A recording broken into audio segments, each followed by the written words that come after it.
6 గ్యారెంటీలు ఆవిరి చేసిండు, అడ్డగోలు హామీలు గంగల గలిపిండు, గారి గారి మాటలతో గత్తరలేపిండు, రోతబుట్టె మాటలతో రోజులు గడిపిండు. మోకా దోస్తిరి తోకా చేస్తిరి, కన్ను మూసి తెరిచే వరకు మొత్తం దోస్తిరి, మాయా చేస్తిరి మత్పారిస్తిరి, అందమైన తెలంగాణ నాగం చేస్తిరి. తొండి చేసినరు కొడుక, మొండి చెయ్యి చూపినరు కొడుక, ఇందిరమ్మ రాజ్యమని కొడుక, నిన్ను నిండా ముంచినరు కొడుక.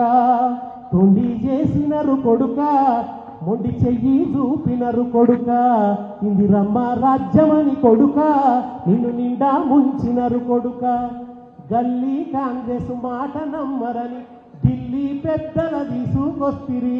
రాహుల్ గాంధీ వచ్చింది, ప్రియాంక గాంధీ వచ్చింది, ఇదే Ashok Nagar city central library దగ్గర నిలబడి కేసీఆర్ మీకు ఉద్యోగాలు ఇస్తలేడు, మేము వస్తే ఏడాదిలో 2 లక్షల ఉద్యోగాలు అన్నారు, జాబ్ క్యాలెండర్ అన్నారు.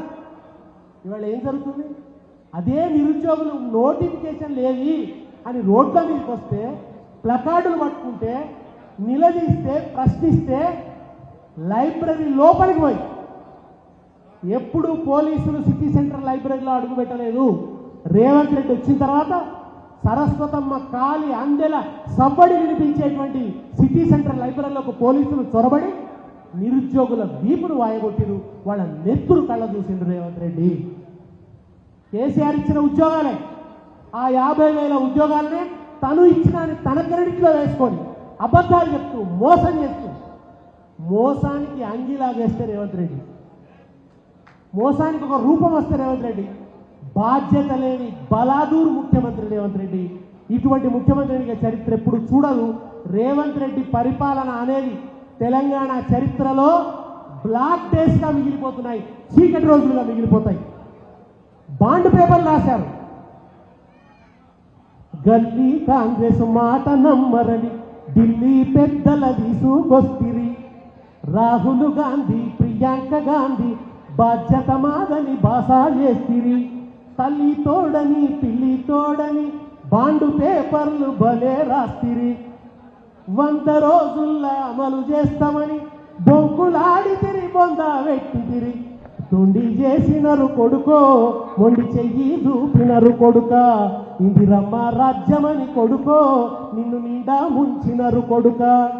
దండి మోసగాళ్ళు కొడుకో, వీళ్ళు దండి మోసగాళ్ళు కొడుకో, దండు పాళ్ళెం బ్యాచ్ రా కొడుక.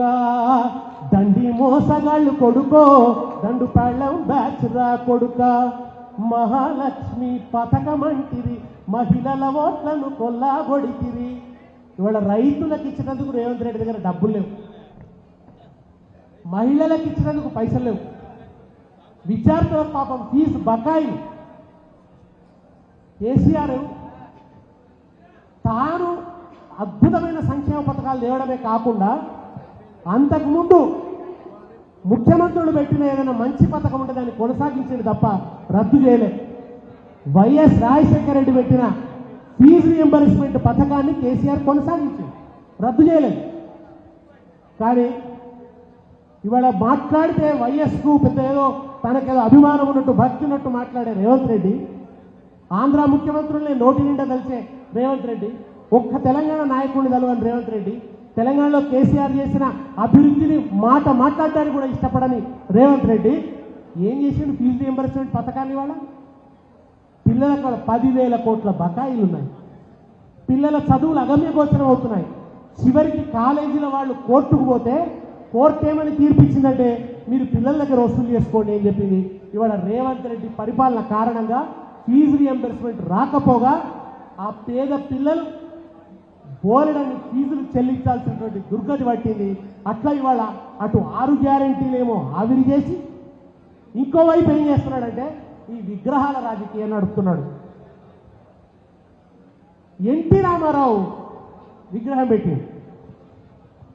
నిజానికి రేవంత్ రెడ్డి పెట్టదలుచుకుంది, ప్రతిష్ఠించదలుచుకుంది ఎన్టీ రామారావు కాదు, ఎన్టీ రామారావును ముందట పెట్టి చంద్రబాబు నాయుడిని ప్రతిష్ఠించదలుచుకున్నాడు రేవంత్ రెడ్డి తెలంగాణలో. ఆయనకు హక్కు బుక్ చంద్రబాబు నాయుడుకు నిద్ర పడతలేదు. హైదరాబాద్ తన పట్టులోంచి జారిపోయిందని చెప్పి ఆయనకు నిద్ర పడతలేదు. ఈ హైదరాబాద్ మీద మా పెత్తనం ఉండాలి, తిరిగి హైదరాబాద్ను ఎట్లా మన చేతుల్లోకి తీసుకోవాలి అనే కుట్రలో భాగంగా ఇవాళ మెల్లమెల్లగా మనం తాడాట ఆడతాం. తాడాట ఆడితే ఏమవుతుందంటే అటుపక్క కొందరు గుంజుతుంటారు, ఇటుపక్క కొందరు గుంజుతుంటారు కదా. మనం మొదలు ఏం చేస్తామంటే కొద్దిగా గుర్తాం, అవతల ఎంత బలంగా ఉన్నాడో చూస్తాం. వాడు పట్టు తప్పుతున్నాడు అంటే ఆయన మొత్తమే గుంజుతాం. రేవంత్ రెడ్డి అట్లా చేస్తున్నాడు, ఇవాళ గుంజి చూస్తున్నాడు. ఒక్కొక్క మొదట రాగానే తెలంగాణ తల్లిని మార్చి పారేసింది. తెలంగాణ తల్లి చేతిలో బతుకమ్మ ఉన్నది. బతుకమ్మ ఉంటే ఓర్వలే రేవంత్ రెడ్డి. తంగేడు పువ్వులు తంబాలమంతా తీరొక్క రంగుల్ల తీరిచ్చిన పువ్వు, తీరొక్క రంగుల్ల తీరిచ్చిన పువ్వు, బంగారు చీరలు బాజారులన్నీ, బతుకమ్మ పండుగ నా తెలంగాణ నా తెలంగాణ, బంతి పూల తోట నా తెలంగాణ నా తెలంగాణ, బతుకమ్మ పండుగ నా.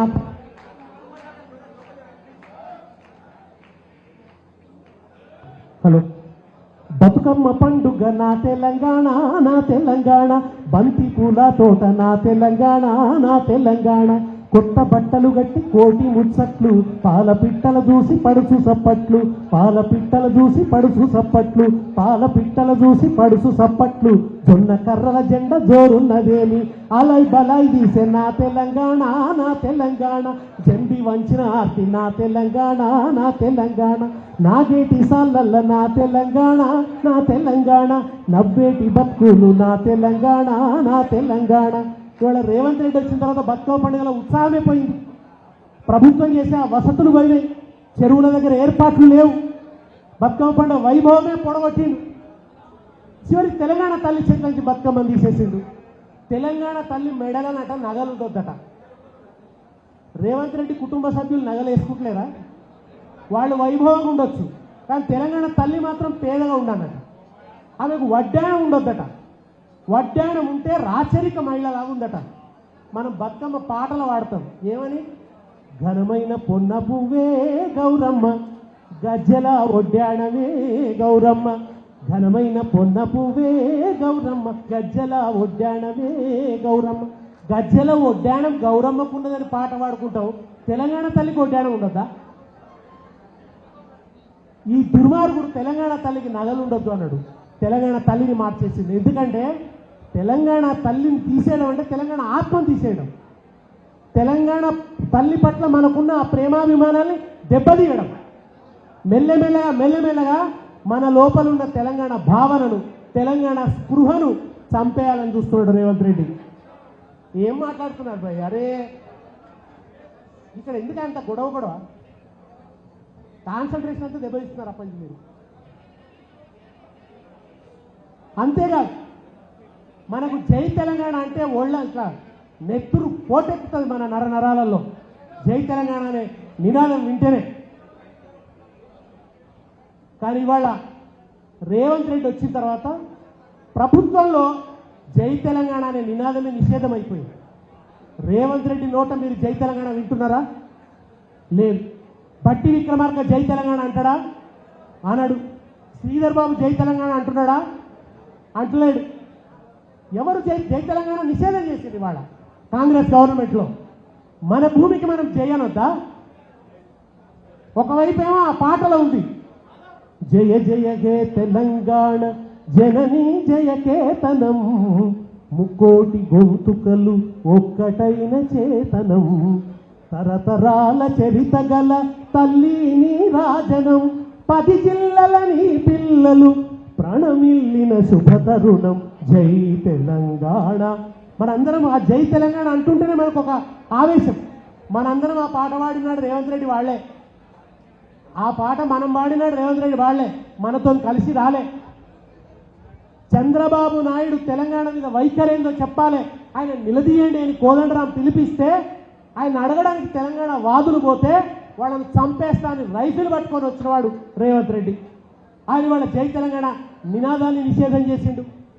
తెలంగాణ అమరవీరుల స్తూపం దగ్గరకు పోయి పూలు పెట్టాడు. నీళ్ళ వనరు తరలించి నిధులన్నీ మళ్ళించి తెలంగాణ బతుకుల్లో తెగమట్టి గొట్టిన ఆంధ్ర సర్కారుపై అసమాన పోరు చేసి ప్రత్యేక రాష్ట్రానికి ప్రాణమిచ్చిన అమరులకు జోహారులు జోహారులు అమరులకు జోహార్ వీరులకు జోహార్ అమరులకు జోహార్ వీరులకు జోహార్. ఆ అమరులకు ఒక దండవేడు, ఆ అమరులకు నివాళులు అర్పించాడు. ఇవాళ బీజేపీ రేవంత్ రెడ్డి వీళ్ళు బిలాఖతై బీఆర్ఎస్ కథం చేయాలని చెప్పి కుట్ర చేస్తున్నారు. బీజేపీ రేవంత్ రెడ్డికి వ్యతిరేకంగా పెద్ద పోరాటం చేస్తున్నదా? కనబడుతుందా మనకు? హైడ్రా పేరిట ఇండ్లు కూలుస్తుంటే బీజేపీ పోరాటం చేస్తుందా? లేదు. ఇవాళ అక్కడ రైతులకు ధాన్యం కొనుగోలు చేయకుంటే బరి మీద నిలబడి పోరాడుతున్నది బీఆర్ఎస్ తప్ప బీజేపీ పోరాటం చేస్తున్నదా? పైగా మొన్న మోడీ ఏమంటున్నాడు? అదేదో సినిమాల బ్రహ్మానందం అంటాడు చూడు, మేము ఎక్కడికో తీసుకువెళ్ళాలనుకుంటాం, మీరు అక్కడికి రారు అని. అట్లా అంటున్నాడు రేవంత్ రెడ్డితోని. ముస్సే జుడో, నువ్వు గొప్పవాడి కావాలంటే, నువ్వు అనుకున్న స్థానానికి చేరాలంటే ముస్సే జుడో అని మాట్లాడుతున్నావు. మొన్న మోడీ హైదరాబాద్కి వస్తే తెలంగాణ నాయకులు కలగలే, తెలంగాణ సమస్యల మీద మాట్లాడలే. ఎవరిని కలిసిండు ఆయన? చంద్రబాబు నాయుడు కలిసిండు, పవన్ కళ్యాణ్ కలిసిండు, కానీ తెలంగాణ నాయకులు కలవలే. ఏం జరుగుతుంది తెలంగాణలో? అక్కడ ముఖ్యమంత్రులు ఇక్కడే ఉంటారు, వాళ్ళు ఇక్కడే ఉంటారట, పెట్టుబడులు ఆంధ్రాకి రావాలంట. ముఖ్యమంత్రి ఉండడట కానీ ఆంధ్రాకి పెట్టుబడులు రావాలంట. ఇవాళ ఈయన ఉన్న సిటీని నాశనం చేసుకుంటూ ఫ్యూచర్ సిటీని కట్టుకుంటూ ఫ్యూచర్ సిటీ నుంచి అమరావతికి రోడ్ అట. ఉన్న సిటీ నాశనం. ఉన్న సిటీలో మనం ఎంత అభివృద్ధి చేస్తాం? ఇదే బోలపూర్ డ్రైనేజీని అభివృద్ధి చేసింది బీఆర్ఎస్. ఎన్ని ఫ్లైఓవర్లు కట్టినాం హైదరాబాద్, మంచినీళ్ళు ఫ్రీగా ఇచ్చినాం. ఇవాళ ఈ మానవుడు వచ్చిన తర్వాత చేస్తున్నదే కదా హైడ్రా పేరిట విధ్వంసం తప్ప దాని మీద వీళ్ళు మాట్లాడరు. మొన్న మోడీ వచ్చినట్టే ఒక్క మాట కూడా రేవంత్ రెడ్డికి వ్యతిరేకంగా మాట్లాడలే. కనుక మిత్రులారా,